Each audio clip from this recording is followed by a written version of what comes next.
సంతానలేమితో బాధపడుతున్నారా? 899 రూపాయలకే fertility assessment package. 49 అంటే సంతానం, 49 అంటే సంతోషం. వివరాలకి సంప్రదించండి. హలో అండి, నా పేరు doctor Suma, consultant 49 fertility centre Vijayawada.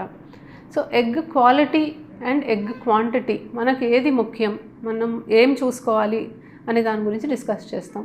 So ఆడవాళ్ళకి వయసు పెరిగే కొద్దీ ఎగ్ నంబర్ తగ్గుతుందండి. ఇది న్యాచురల్ ప్రాసెసే. సో పెద్ద మనిషి అయిన దగ్గర నుంచి నెలలా వాళ్ళకి పీరియడ్ వచ్చినప్పుడల్లా ఒక్కొక్క సైకిల్లో కొన్ని వేల ఎగ్స్ కన్జ్యూమ్ అయిపోతాయి. ఆ వేల ఎగ్స్లో ఒకటో రెండో మాత్రమే మనకి ఓవ్యులేషన్ అనేది జరుగుతుంది, మిగతా అవన్నీ వేస్ట్ అయిపోతూ ఉంటాయి. సో ఇలా మనము వాళ్ళ ఏజ్ పెరిగే కొద్దీ ఎగ్ నంబర్ అనేది తగ్గుతూ వస్తుంది. సో నెలసరి వచ్చిన రెండో రోజు స్కాన్ చేసినప్పుడు ఒక్కొక్క అండాశయంలో ఎన్ని ఫాలికల్స్ ఉన్నాయి అనేది మనం చూస్తాము. దాన్ని యాంట్రల్ ఫాలికల్ కౌంట్ అంటాము. ఒక్కొక్క అండాశయంలో 5 కన్నా తక్కువ ఫాలికల్స్ ఉంటే మనము ఎగ్ నంబర్ తగ్గినట్టు అనుకుంటాం.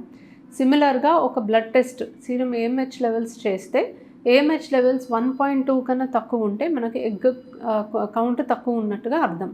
సో ఎగ్ కౌంట్ ఇంపార్టెంటా, క్వాలిటీ ఇంపార్టెంటా? రెండు ఇంపార్టెంట్ అండి. For that matter egg count actually తగ్గే కొద్దీ యూజువల్లీ ఎగ్ క్వాలిటీ కూడా తగ్గుతుంది. అదే మనకి ఎగ్ కౌంట్ బాగున్నప్పుడు ఎగ్ క్వాలిటీ కూడా బాగుండే ఛాన్సెస్ ఎక్కువ.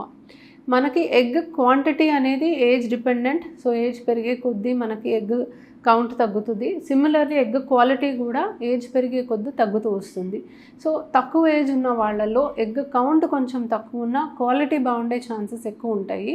అదే ఎక్కువ ఏజ్లో మనకి కౌంట్ తక్కువ ఉంటే యూజువలీ క్వాలిటీ కూడా ప్రాబ్లం వస్తుంది. కాబట్టి వాళ్ళ ఓన్ గ్యామెట్స్ తోటి ప్రెగ్నెన్సీ వచ్చే ఛాన్సెస్ బాగా తగ్గిపోతాయి. సో ఏజ్ చాలా ఇంపార్టెంట్ అండి.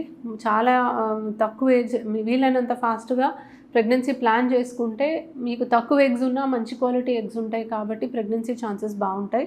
అదే మీరు ప్రెగ్నెన్సీ పోస్ట్పోన్ చేసి ఎక్కువ ఏజ్ వచ్చాక తక్కువ క్వాంటిటీ ఆఫ్ ఎగ్స్ ఉన్నప్పుడు క్వాలిటీ కూడా బాగోదు కాబట్టి ప్రెగ్నెన్సీ ఛాన్సెస్ ఆటోమేటిక్లీ తగ్గుతుంది.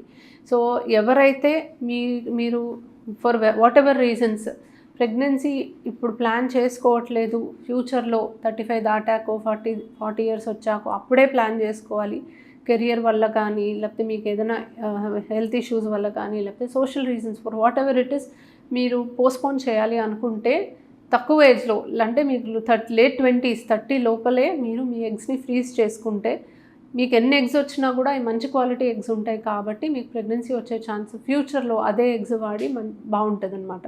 సో ఎగ్ క్వాలిటీ క్వాంటిటీ రెండు ఇంపార్టెంటే. అండ్ రెండిట్లో ఏది ఇంపార్టెంట్ అనేది చూసుకుంటే క్వాలిటీకి కొంచెం ఎక్కువ అప్పర్ హ్యాండ్ ఉంటుందండి. బికాస్ తక్కువ ఎగ్స్ ఉన్న క్వాలిటీ ఎగ్స్ ఉంటే మనకు ప్రెగ్నెన్సీ వచ్చే ఛాన్సెస్ బాగుంటాయి. అండ్ ఏజ్ ఒకటే మనకి ఎక్కువ డిటర్మినింగ్ ఫ్యాక్టర్ అని చెప్పొచ్చు. సో ఎర్లీ ఏజ్లోనే మ్యారేజ్ చేసుకోవడం మంచిది, ప్రెగ్నెన్సీ ప్లాన్ చేసుకోవడం మంచిది. బట్ అలా అని మీ కెరియర్ని కానీ మీకు వాట్ ఎవర్ రీజన్స్ వల్ల మీరు ఖచ్చితంగా చేయాలి అని కాదు. మీకు ఇంకో ఆప్షన్ ఉంది, ఎగ్ ఫ్రీజింగ్ అనేది ఉంది. సో ఆ ఎగ్ ఫ్రీజింగ్ ద్వారా మీ రీప్రొడక్టివ్ ఫ్రీడమ్ అనేది మీకు ఉంటుంది. మీరు ఎప్పుడు కావాలంటే అప్పుడు ప్రెగ్నెన్సీ ప్లాన్ చేసుకోవచ్చు సేఫ్గా. Thank you.